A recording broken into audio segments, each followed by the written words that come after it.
এই শাড়িটার পিছনে অনেক কাহিনী আছে, সেটা দেখার জন্য পুরো ভিডিওটা না স্কিপ করে দেখতে হবে। কিছু পেতে গেলেই কিছু কষ্ট তো করতেই হবে।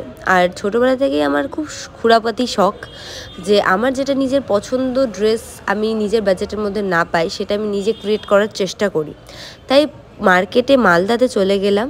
জানো সবাই যে ছিট কাপড়ের দোকান মালদাতে মোটে দুটোই, লক্ষ্মী আর এই যে বোম্বে ফ্যাশন।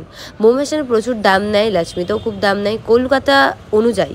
তাই এখান থেকে এই ছিটটা খুব পছন্দ হয়েছিল আমার, বাট খুব দাম নিয়েছিল, খুবই দাম, 750 টাকা মিটার। তো এখান থেকে আমি 2 মিটার কাপড় নিয়েছিলাম। আর এইটা আনারকালির জন্য নিচ্ছিলাম, বাট হোয়াইট শিফনের কাপড় আমি পাইনি, তাই আমি কলকাতা থেকে ভেবেছি নেব।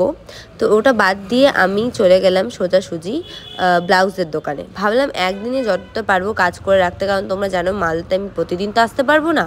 তাই এখানে এই ম্যাচিংয়ে একটা ব্লাউজও নিয়ে নিই। আর যেহেতু বিয়েবাড়ি অনেক তাড়াতাড়ি ছিল আর কম টাইম ছিল, দিয়ে গ্রামের একটা টেলারের কাছে এইটা সিলিয়ে নিই, এই পাটটা লাগিয়ে।